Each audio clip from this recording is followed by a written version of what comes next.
good half an hour. That's what, oh God, a relief. I've been talking about myself and my pictures for too long, I'm fed up with it. Ricardo, please, keep on going. Okay. He's a smart guy, eh? Okay, go there and, Go there. entertain us, man. I sit there for you. I warm that chair for you. Get out of here. Okay, it's nice to be with a hometown crowd. You can really misbehave. You want to let me know forward, backwards, or other ones? If I go forward, Go forward. you go backwards. All right. I see the system. I have a question to ask of you all. Just recently, I gave a talk at Envision, marvelous festival that Janet organized. And I'm wondering how many of you were at that lecture? Number. And the reason I ask you is because I have this father of mine who you've seen before from that lecture. And I told you all the sordid details of our relationship at that moment, how I had just gotten arrested for narcotics. And he was extremely happy because that's what he did. He sold drugs. No, it's not true. At any rate, maybe I should switch up and show something else now, and I'll tell you in a minute. You think that was? You think it's cool? First of all, what I usually do before I show pictures is I let you see me. And then also how I can see you. And don't make it too dark. terribly dark. Okay. Yeah. Yeah, let me know. Okay. The thing about the pictures downstairs, more importantly than the stuff that you're going to see here in the exhibit, is that it really does span 50 or 60 years of jazz, not certainly comprehensively, but pretty amazingly. And Gottlieb's work went all the way back. Bird, Duke Ellington. I didn't get to those occasions. I went to Coltrane and Marion Brown and the three floaters of the 70s and some others as well. Gottlieb's work, he was not what anybody would call a fine art photographer. He was a good, trusty tradesman of a photographer. But because his passion for the music and for the members of the music tribe was so intense and so passionate that so many of the pictures come out with that incredible, wet, sensitive hand towards real feeling. And he had a good structural base. What we were able to do up wherever it is, upstairs and down the hall, Downstairs. yeah, was to make very large blow-ups of Gottlieb's work, which I don't believe had ever been done before. No, never. Mostly they were little tiny 8x print, 8x10 prints made of the time for function and so on. And now we've been able to iconize them and elongate the way that they actually have importance. And it was, for me, I mean, just an absolute privilege, honor to be able to curate this show. Forgetting about my own work, the idea of working with the music, with all of its, generous, encompassing, force, was like no other experience I've had. So thank you, Ricardo. Thank you. Now everybody should know, or if you don't know, and some of the students probably won't know, that Ricardo Vieira and I had an exhibition here once before, actually twice before, but the second one became very controversial. Does anybody know about this? Some of the old timers know about that thing, but do any of the younger people in the audience know about that show here at Lehigh? How many years ago was it, Lillian? Will be now 5 years. 5 years ago? Yeah, that was when the When it went up. election, yeah, right. I had done a group of satirical pictures of George Bush and Dick Cheney and all of those types, who aren't really types at all, but dangerous artifacts. and I had done it for the New York Times Magazine, a fashion thing. It was on the German expressionist painting. And I cast George Bush look-alike and Kenny look-alike inside the characteristics of the big, fat, power Latin, Weimar Republic Germans. The Times was okay with that. But then, and we were going to spoof him. It was a satire and nothing else, nothing more. But then it was supposed to be published on around 9/11, just about then. 16, right? Yeah. And 9/11 came about, and of course everybody was completely horrifically, malaligned and horrified and tragedized and whatnot. And we couldn't publish that thing. And in fact, those pictures stayed dormant. Oh, goodness gracious, for 4 years. Easy. Because nobody wanted to publish anything which is satirical or critical or in any fact of George Bush, the president. Democracy failed us, but Ricardo did not.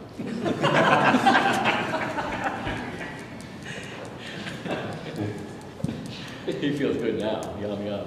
Oh, yeah. At any rate, it created a massive outpouring of democratic impulses. The Young Republicans Club had me tarred and feathered in the backyard here. The KKK, which is very strong in Pennsylvania, had taken my clothes off at my farm and strewed them all over the place and burned me at stake. It was horrific, and Bill O'Reilly said I should be, struck down and asunder from the land. And anyhow, so Lehigh has a very, very powerful reputation for being revolutionary and seditious.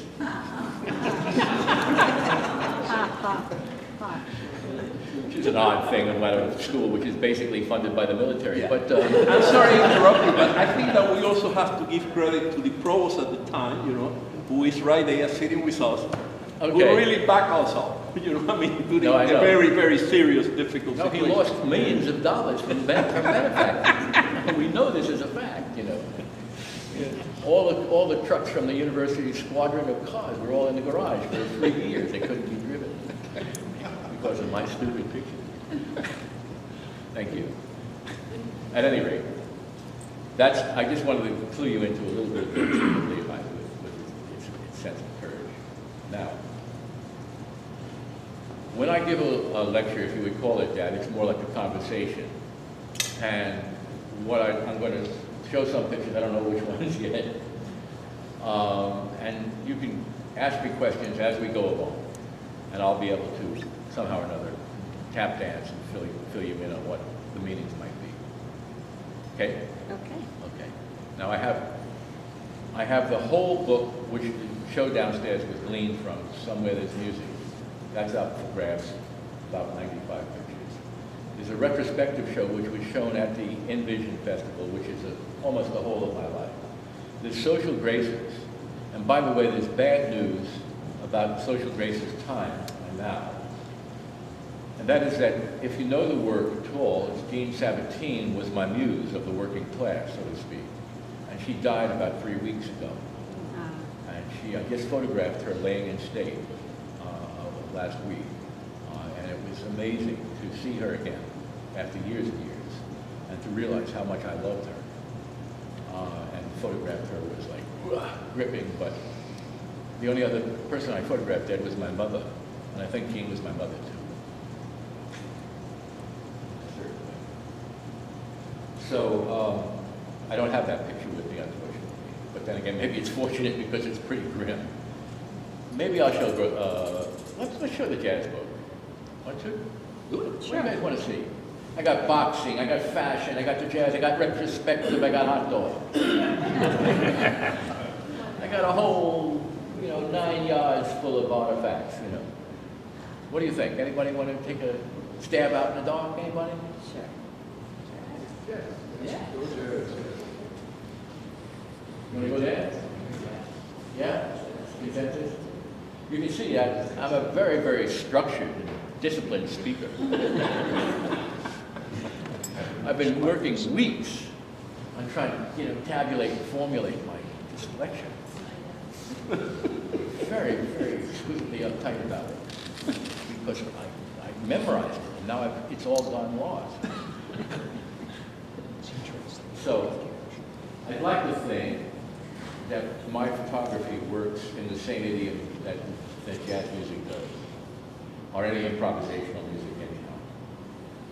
I like to think that I'm entering into an experience and I see the experience quickly, just like you enter into a tune or a piece of music and you see it or hear it quickly if you're knowledgeable. And then you move around towards its various possibilities, mathematically, musically, and otherwise, emotionally, so that you can finally perhaps go through a whole group of tangents and structure so that you can create from the tune a new tune of elongated turns and then back again. This man, Jimmy Rushing, is a tune. He actually happens to be a singer. Beautiful man. I was there. I was only 16 years old when I photographed this picture. It was a senior project from high school. It was at Columbia Studios. It had a Rolleiflex my dad gave me. I was a photographer since I was 12. So, and we got together and had a little bit of time, and he was very kind, and I photographed him. This is a wonderful picture. But he's the tune, which is to say, uh-oh, the tune is in the room. What do I do with the room? It's not just simply a face or a hat or a hand. It's like, whoa, everything. So I have to, in a way, organize. If I wanted to photograph this handsome guy over here, would it just be in his nose? Well, that would be one kind of picture. But would it be, I know. I photographed him when he was a kid. He's part of the social graces crowd. Or you can do it contextually, where the whole of the room comes into play. Question all kinds of photographic expert ways of elaborating on, on context. So each one of the photographs is basically an improvisation based on an impulse, based on a very, very fixated perception of a reality. That's highfalutin talk. On the other hand, they're just simply people in front of your face, and they're all musicians. And if you have any questions. So if you're looking at it as an improvisation, do you, after you've got the image, do you crop? What do you do with the image after you've got it? Is that an improv? Or do you do anything, or do you just say that's it? Well, if that's it, then it is. Then it is, right? If that's it isn't quite it, then you fiddle. Now, in this day and age, I have to tell you, with Photoshop and all the available magic that it entails, I fiddle more than I photograph. I'm in a fiddling phase of my life. I don't know about computers that well, but I have a couple of assistants who are just wonderful. And they help me, and I've been taking pictures apart and taking shit out of it, putting it over here and putting things in it. I had a picture of Bill and Hillary Clinton from the Obama campaign that I photographed, and the picture of Bill was terrific. He was avenging, he was self-concerned, he was handsome, charismatic. The picture of Hillary was something called flash face. The eyes were closed down, the face was like that. But it was a good picture. So what can I do? So I had my assistant who was working with me there, and I said, find me inside this whole mass of Hillary pictures some different eyes. So he transported some eyes from over here and stuck them on like that, the Cheshire Cat, right? It wasn't right. She didn't look right. I said, turn those eyes upside down. Brian at that time turned the eyes upside down. It was perfect. There's no way you can possibly tell that this isn't exactly the moment. I am a liar, a blasphemer, unethical.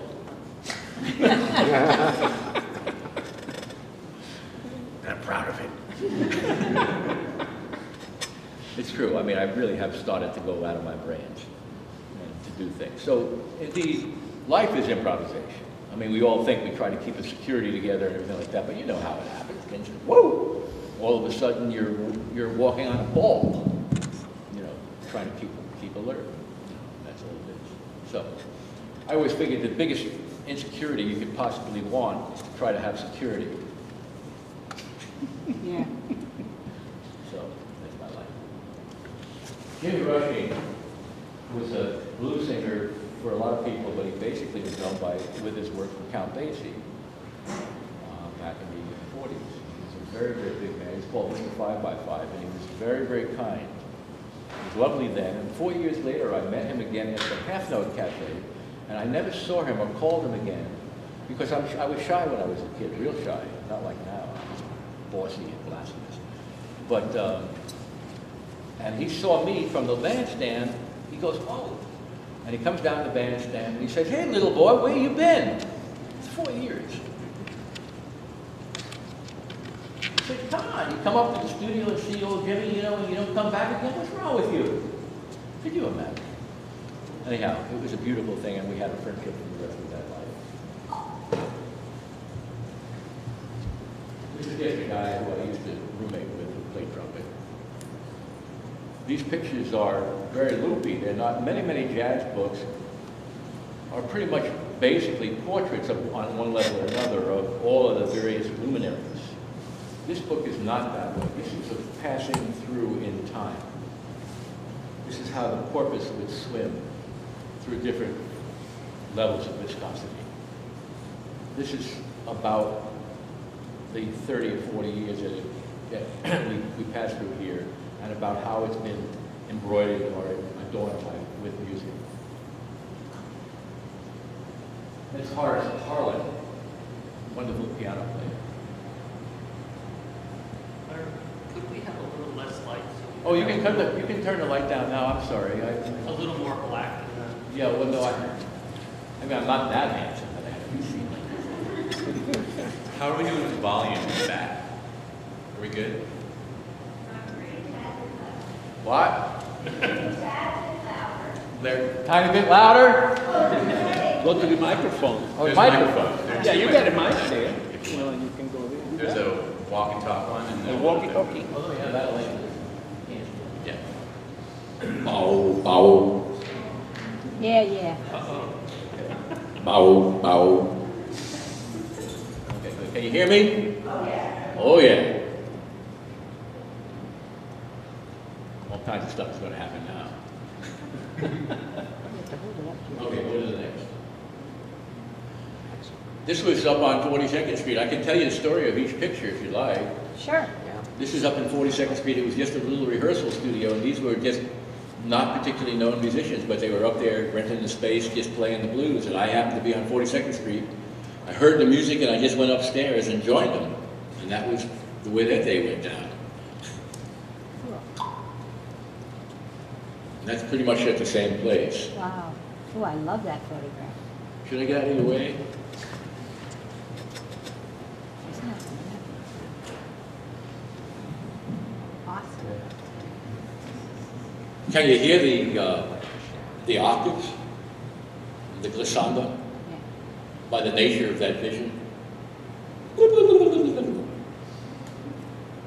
And that's what you try to do when you photograph music, is you try to somehow figure out a way that the picture can in some fashion or another, construct the modality of the sound that you've been hearing, or at least the mood that you've been perceiving.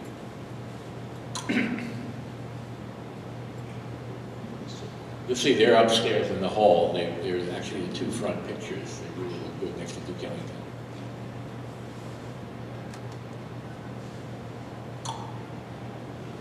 Who's that?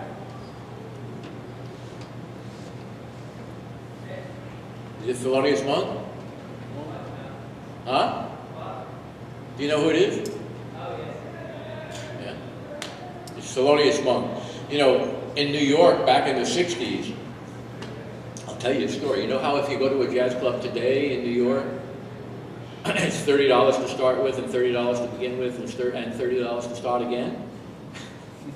In the old days, you go to the 5-spot where Monk would be playing with Charlie Rouse or Johnny Griffin or John Coltrane for 3 or 4 months at a time. It was basically his studio. He'd get paid every night as well. And you would get into the club and it would cost you 50 cents to have a Coke or a beer. And you could stay all night on that tariff. And nobody moved. Could you imagine? No.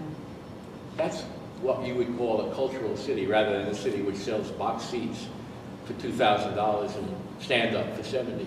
That's not a cultural city. That's a greedy city.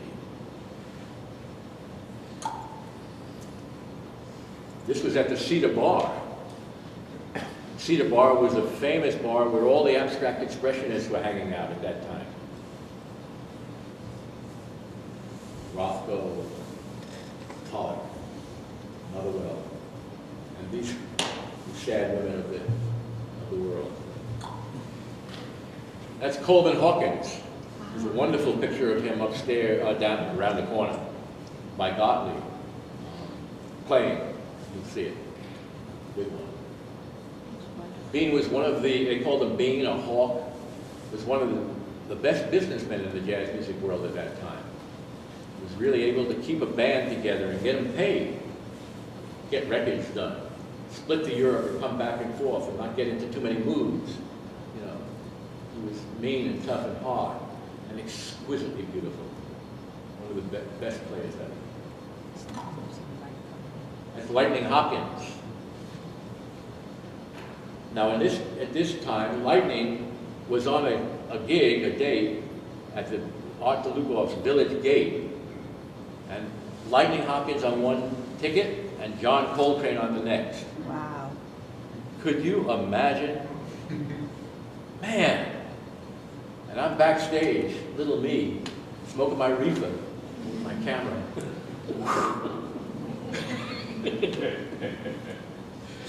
You know, now when Train went on, Lightning would be in the back. He'd be playing the blues. He'd say, oh man, listen to those notes fly. I don't know, but Lightning is going to be time passed by. You know, and so on. And when Lightning played, Train would go underneath his coat and go to sleep. Not out of disrespect, but because his concentration level was so deep that he couldn't really be bothered by others.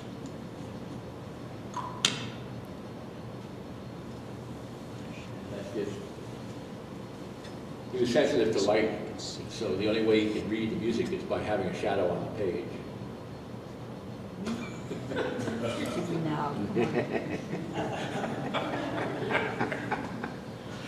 Yeah.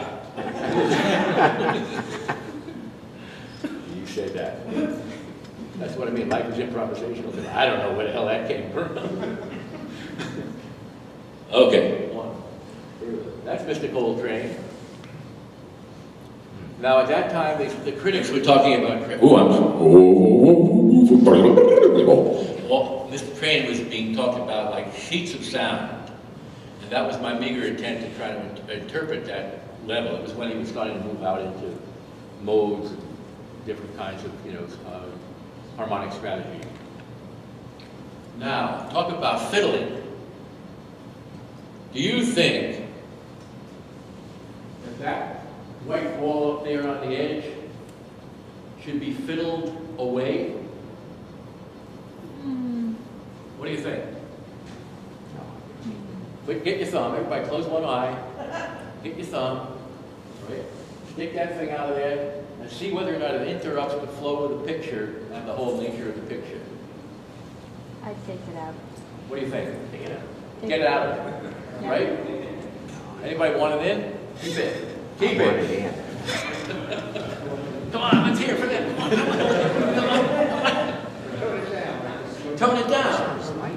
Turn it red. That's his finger. I don't know. I think it's his finger. Solar system stuff. I am going to get rid of it in the next print I make of it.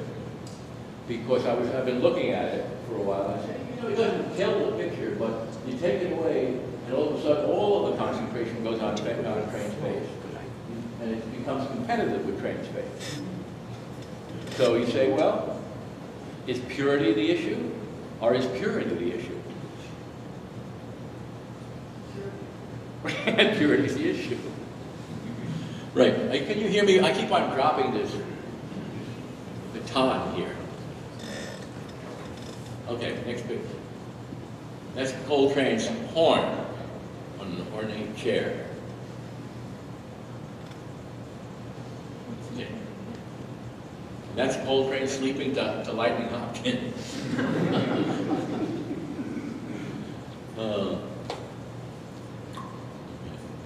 Now that's Steve Lacy.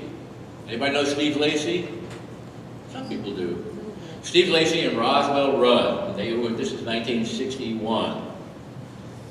And they hired me to do some photos of the band. Took them 50 years to pay me. Steve was on his fucking deathbed, man. I said, okay, your mother, you give me that. He said, okay, Larry, all right. It's really true. Not that he was on his deathbed, but it was really close to it when he died 6 years ago. Musicians are funny that way. And this was done, by the way, this is a predate. That last one where the flash was held underneath and it came up into their, bleeding into their faces. And this one, the flash is behind and so on and so forth like that. This is way before, I'm known to be a very, very adroit flash, master and so on like that. But this is way before I even used flash. I didn't know how to use it. But there was something intuitive about my, my life or my perception that seemed to come right to flash in a way where it dramatized things very, very aptly. And so it wasn't until, 1980, 20 years later that I started to use it with the same kind of emphasis, but with infinite possibilities. Okay. And that's Steve Lacy.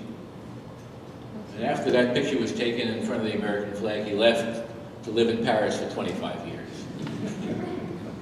I gave him this picture and he said, oh man, I'm split. He says, there's only midgets over here. I've got to get out of here. Kenny Dorham.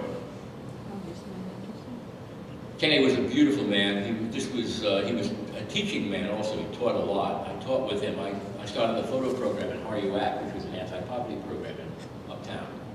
And Kenny and I worked together. Beautiful guy. That's him again with his sweetheart. Getting a haircut. Samson always takes it hard.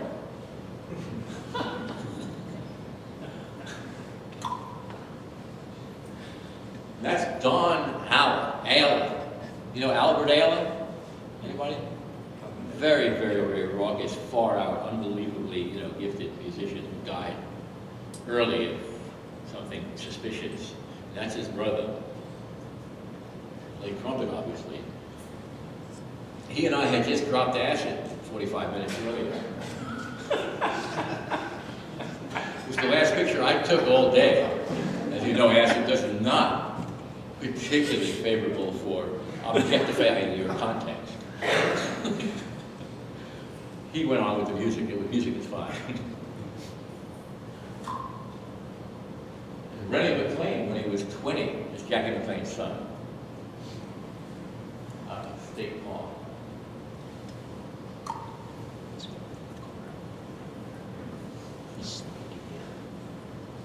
New York. Moving through.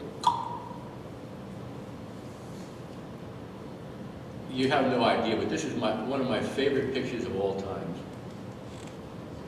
There's something so exquisitely tender about this old musician with his old violin. He's sitting in there looking at the water map, on and hard on, probably 42nd Street. A brisket sandwich was 11 cents. Could you imagine anything for 11 cents? Jesus Christ. Lehigh University was only $15.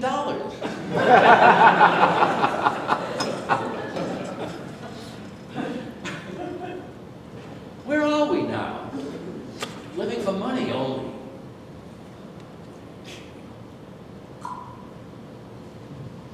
This is Hassan Ibn Ali, the piano player, and Max Roach.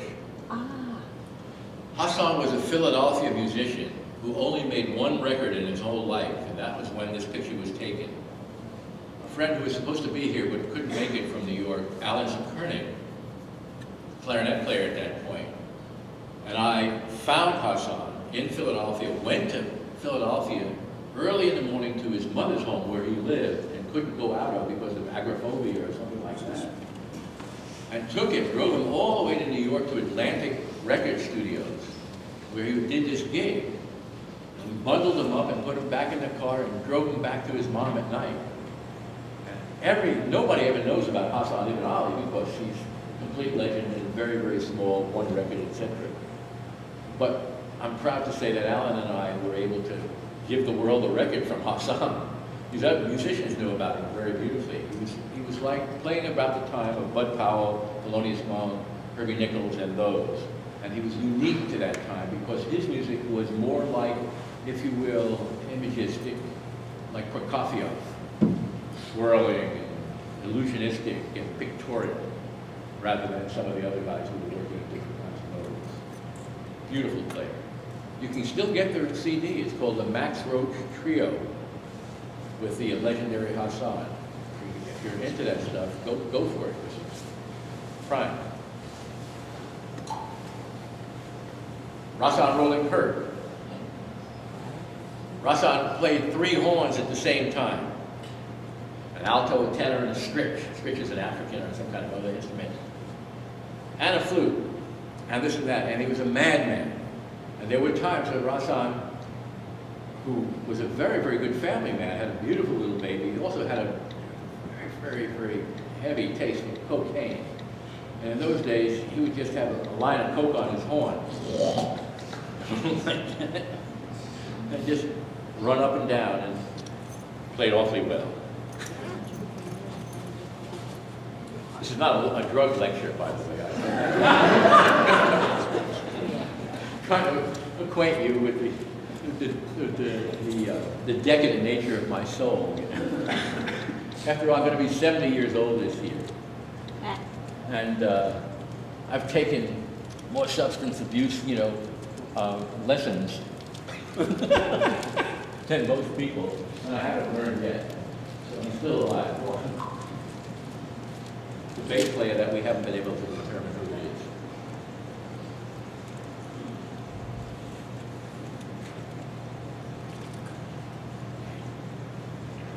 That's Rassan Roland Kirk and his baby.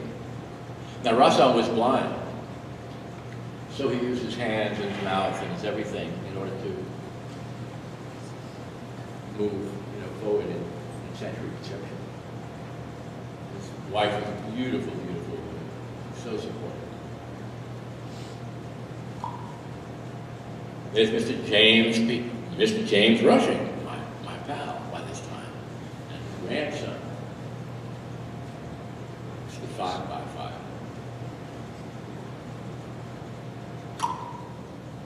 And that's Mr. Roswell Rudd, playing in Archie Shepp's studio, 1966. Howard Johnson, the tuba player, same place, same time. That's the group.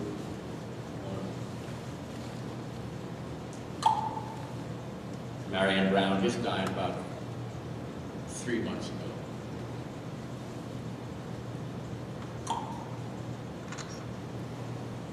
That's Albert Haley.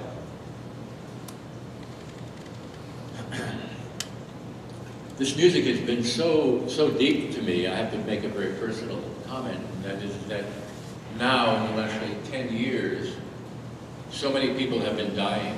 It's not only about the music, but about the last century. The last century is dying off. And all of the things that the last century fought for, believed in, and hoped for, are unfortunately dying off with it. And so, when I see I read the obituary religiously, and when I see people move on through, and we understand this is the nature of life and so on, but I really do feel a really deep intrinsic loss each time I miss somebody who had in some way or another made my life more full of love. Can I ask you a question? Yeah. You have so many beautiful pictures. How do you choose which ones get into the exhibit, for example? I mean, they're like, why didn't the one there was the Marianne Brown? That was beautiful. It's in the exhibit. Is it? And what about the one with your friend and his grandson? Or like, Jimmy, I'm trying to figure out how The what editing? principles you use to curate your exhibit. That is a very deep question. And the only way that I can answer it for you would be very systematically. In other words, to just give you a conjecture, why this rather than that, and so on and so forth, would be inaccurate. To go up to the exhibition and then at the same time lay the book out on the floor and then walk around visiting each picture on the wall and visiting the pictures on the floor and then talking about the relationship to the wall. And then my responsibility also was to have Bill Gottlieb be represented beautifully. And my responsibility also was to integrate the two of us rather than having a Larry Fink wall and a Bill, wall. So how do these things read back and forth? What's the inference, visual inference, which triggers from one picture to the next? How does that mind work? So you're not asking me how do I choose that picture, you're asking me how do I think? And will you come to live with me? How much work is involved?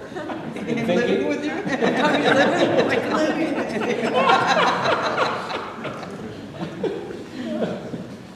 I have a big farm. My wife wouldn't mind. You look like a nice person. Do you know how to chop wood? Yes. Do you like input when you're editing, or do you like to do it on your own? So, I mean, a lot of photographers have people who help them edit. Do you? Not me. I didn't think so. No, sir, Rooney. You do it all yourself. Yeah, but no, it has to be noted, though, that I'm a teacher. And a teacher means, and I've been teaching now for 43 years. And a teacher means that you're in the business of looking at images in a very objective way and immediately formulating a group of, talk about it so that the student can understand what they've done, what you've done, what could be done, and so on and so forth like that. So I'm responsible to an objectification process. But not about your own work necessarily. Absolutely. My pictures are no different than anybody else's, except they happen to be mine. Yeah. But I can certainly separate myself from the sentiment of the experience, and that's where people get boggled down. It's amazing. Because I'm a cold and nasty objectivist. No, I can do it. That's I great. can do it. That's great. Yeah, no, I've developed a skill like that. And most photographers, and you're absolutely correct. It's hard. It's very, very difficult. Many photographers, like let's say Lee Friedlander or Gary Winograd, one of the great photographers, never edited at all. Lee, great photographer, greater than Gary perhaps, maybe, I'm sure so, because he lived longer and he stretched it out further his own way. He doesn't edit. Those books are about photographic seeing as a process. Mine are not. Mine are about photographs as with some degree of a symphonic build, if you will. I have in my mind a message, a cheap word for a much more complex thing, where the pictures have to move back and forth inside the space so that it comes to somewhere. Now, the message is not absolute or fixed, nor is it all that highly intelligent, but it's mine. And goes on like that. So that's it. Henri Shep.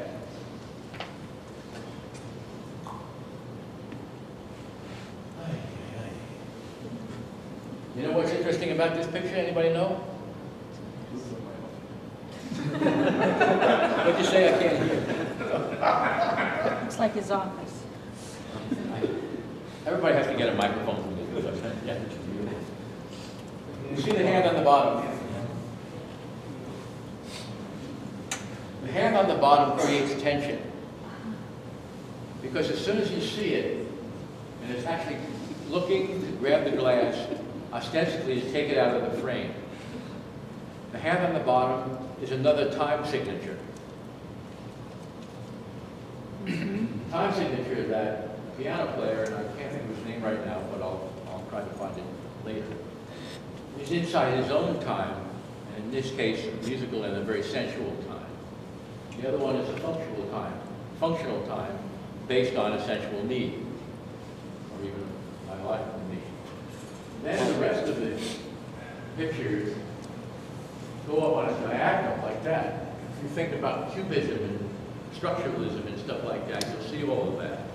But those isms exist on the canvas by being constructed from nothing. But once you start to become illuminated about those constructs and compositions, they're all open. Every place in life is an art world, if you see it that way. Married again. Yeah. So much beach.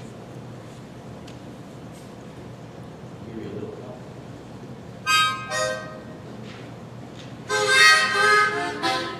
All right, baby.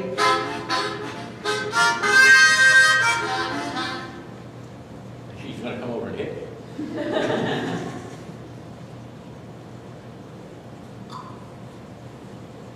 That's the Italian guys in Tompkins Square Park in the 60s. They would sit there and play the ukuleles and the mandolins and stuff like that, and then the hippies would come over.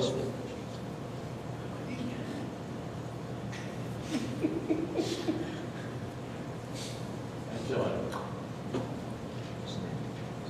And that's two judicious women taking a gaze at some of Sun Ra's musicians in Central Park. Park was used in concerts quite a bit.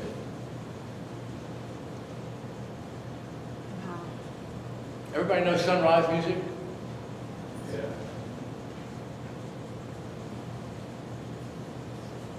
Sun Ra was a real pet peeve. He was the very, very crazy far out stuff that we know him for was augmented by his earlier work, which was really swing-based, except that with many, many, many different kinds of deviances, which from Africa and all kinds of places. He was really a seer. And there was a very interesting time in Allentown, of all places. He used to play a place called the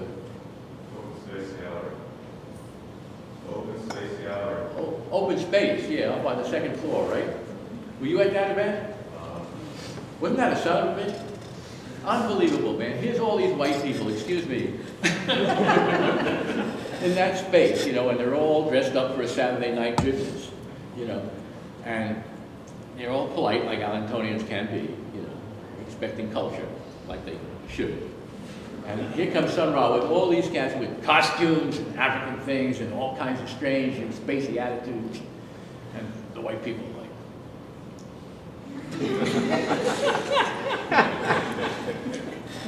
And then Sonny starts to play. And first he starts to give the spiel about how he's the, you know, the organizer of the universe and whatnot like that. And everybody goes, whoa. And then he starts to play, and he really starts, and he builds. And then you start to see the people go.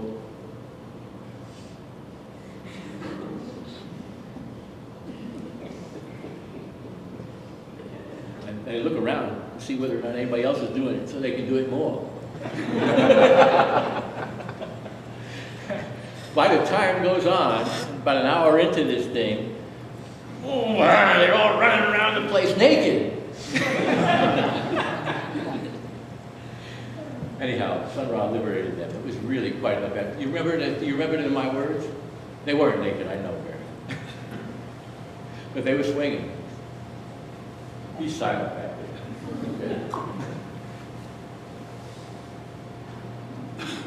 Okay. That's the 60s in Central Park, New York. Yeah. And that's Norris Jones, or commonly called Cerrone, who died last year. He was a bass player with the Revolutionary Ensemble, and he played with Train. He was a beautiful player. Beautiful man. Beautiful. And Leroy Jenkins, who died about 4 years ago, one of the great violin players, one wonderful, wonderful guy, one of my best friends.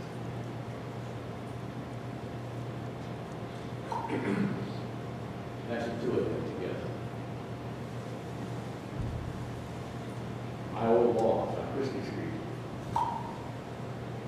That's Rome in the background. Oh, yes.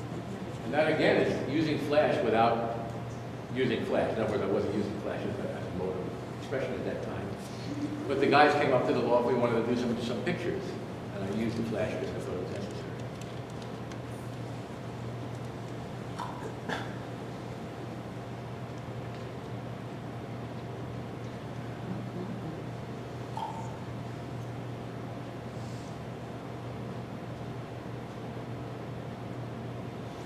Cerrone told me his eyes are way back up in his head. Cerrone hit me to one of the more important things. You think sometimes that when a soloist goes, "Ugh," that he's reached his goal. But Cerrone told me that that's when he missed his goal.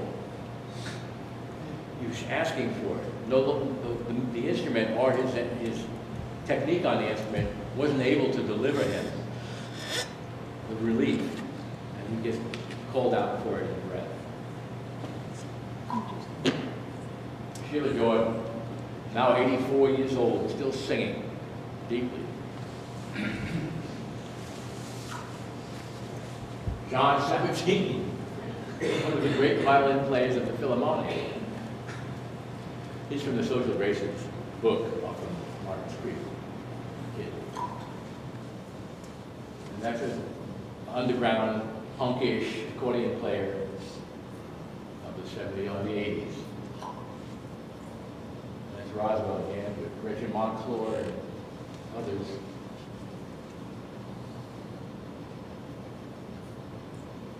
See the structure of that picture, how there's these amazing, repeating, parallel diagonals, triangles. I mean, the parallel diagonals and the triangles there are dominant.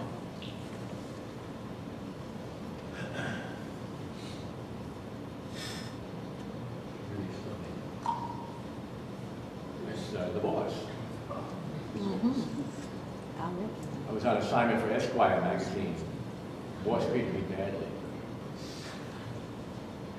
Yeah. Deep arms length. And that's the one that we have outside, Sarah.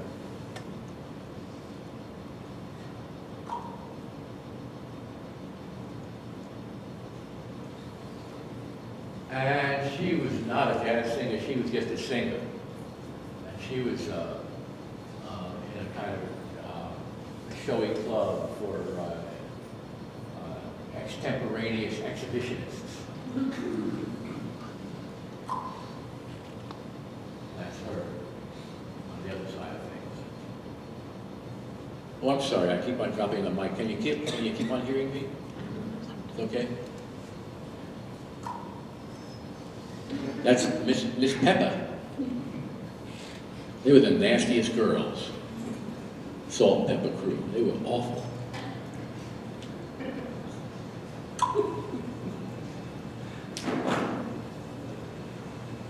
Now, if you were a professional photographer and somebody asked you to do this picture, how long do you think it would take for you to finally get this thing?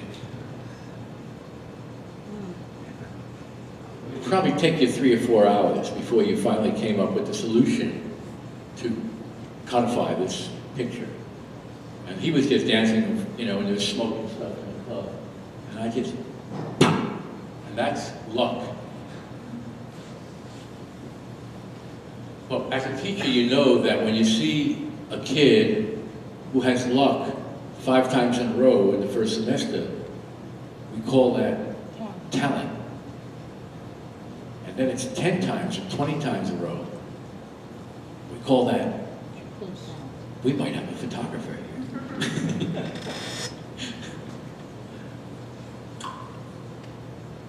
You know that guy. He's no longer big. He's a harmonica player now. Blues Travelers.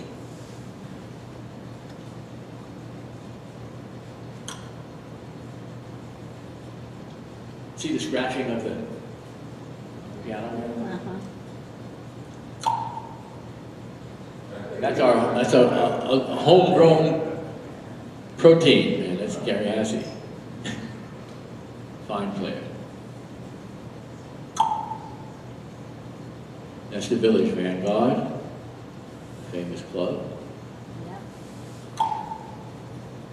And that's, remember we saw Rennie McLean before when he was a kid? Uh-huh.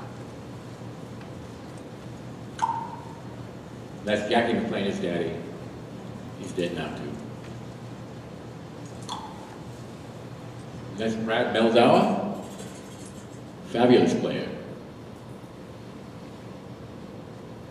But Bobby Avey, the guy who's going to play the piano tonight, is going to take Brad Meldauer's shoes off. Watch out.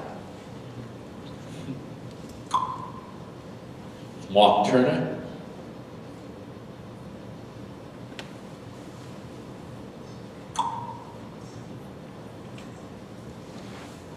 Steve Lacy with Avignon, the bass player. Steve again. John Fish.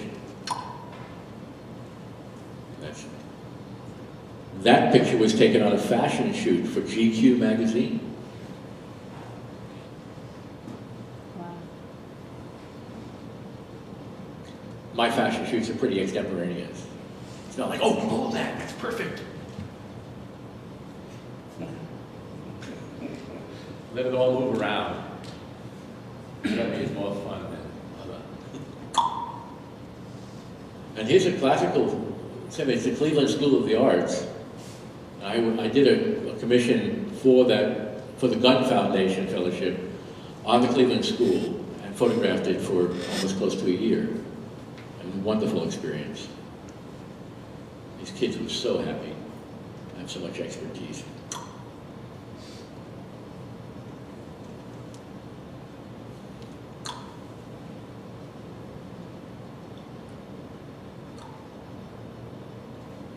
The Heath brothers. There's only one left now. Yeah. Well, he died.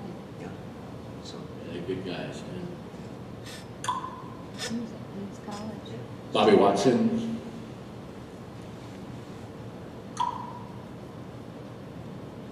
Somebody enjoying herself immensely. Rapture. I'm sorry, I forgot his name. Anybody know his name? Rapture Part 2. It's a Rapture Part 2.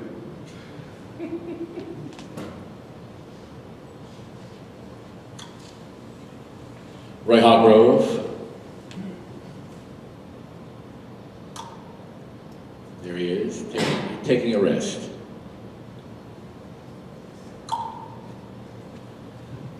Oh my God. That's Roy Hargrove, that's Eartha Kitt, that's Ali Sheedy, that's Verushka. That's a star-studded group. Where was that? That was in a mansion on Madison Park. It was another one of my fabled fashion shoots where I assembled a whole gaggle of people and put them together and made them do nothing. When Eartha Kitt came on the scene, she came up and she kicked her legs up and she said, okay, what do you want me to do? I said, anything you can. And she says, well, you'll have to leave the room.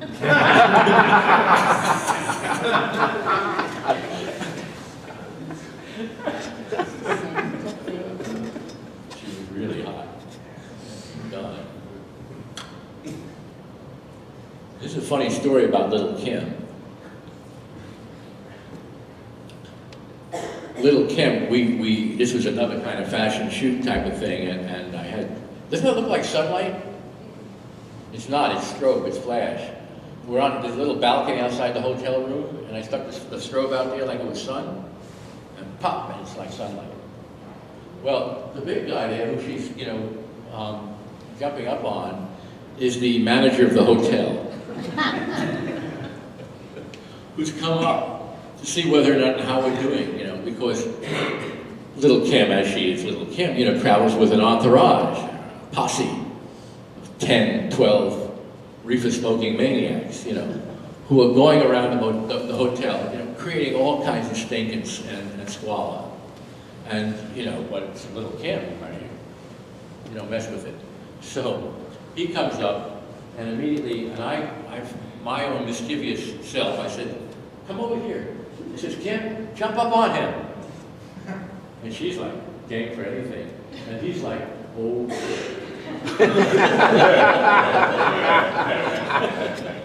Oh boy, what's to be done here, you know?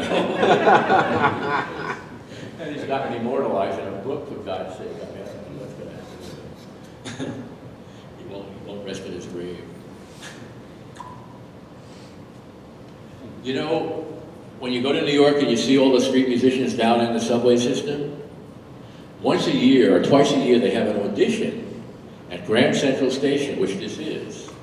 And there's a jury of 3 or 4 or 5 people, and then a whole massive array of musicians coming along and giving their song and dance or what have you. And then people vote on it. She did not win. I wanted her. I don't know why. I thought she was beguiling. But nevertheless, that's how your street musicians, so to speak, are chosen to go down in the subway. Auditions. Based on how broad their function would be, Lucy. Not necessarily their expertise, but how engaging they would be and how the population would aspire to it. R.L. Burnside.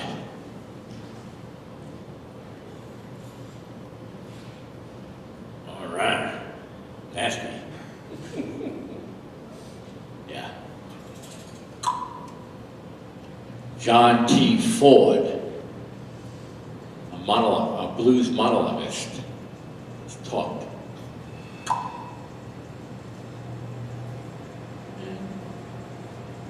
Captain Club. That's Lennox Lounge in New York. You know what happens when you're a photographer and a guy comes backwards and starts to do that? You have a chair right here. You jump up on it. There's probably going to come a time in my day that I won't be able to do that anymore. It's not happening yet.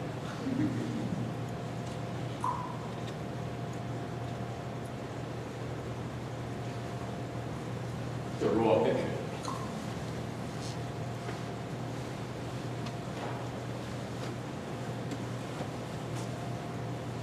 I forgot his name now too. It's right on the front part of my brain. But I can't pick it up. Oh yeah, Bill Toggins. He used to play with Miles, piano player. On piano. Okay, now we go back to the symphony. This is in the Philadelphia Orchestra.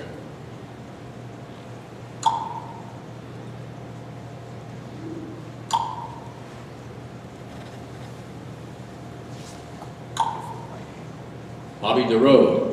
Everybody up here, everybody know about the Deer Head Inn here? Anybody know? Okay, the Deer Head Inn is in Delaware Water Gap. You know where that is? Yeah. Okay. Every Thursday, Friday, Saturday, and Sunday they have jazz. Sometimes monumentally good, and sometimes just fine and good. It's easy, it's cheap to get in, they have good food. Good. And it's a fabulous place. It's friendly, and the gigs go from, like say 7 to 11. And go if you haven't been. Go. It's one of the treasures of the area. Okay. Bob DeRoe, that fellow there, who's now how old is Bobby? Near 80. 84. 87. Get out. High 80s. Well, Bobby used to play, if you don't know Bobby DeRoe, he used to play with Miles, with Bird, with everybody. He used to be the piano player for Sugar Ray Robinson. Man, on the road when Sugar Ray was dancing after his bop, bop, bop career went down. You know, Bobby's the hippest dude you will ever meet. He's also a grandfather sweetness. He's a leprechaun. His memory is absolutely intact, at least when it comes to song. And he can really wail and play the piano beautifully. He's just, I mean, he is a privilege to be around. Saturday night at the Deer Head Inn. We're making bookings right here. Come on. Can I sign you up? Larry, are you hungry? What? Are you hungry? Hungry? Yeah. Why? We got a lot of food there. It's already 6:10. You mean I should stop talking? I mean, now you're trying to say that what's coming out of your mouth, something should be going in it. Huh? You're trying to shut me up, huh? I'm gonna stick this microphone. Okay. You want me to stop? If you want to, it's a lot of food down there, and then people can see you work down there too. I'm an egomaniac, you know, I never stop. That's a good point. You know, I mean, let's go and see the show. Okay. Thank you very much for coming. Go on.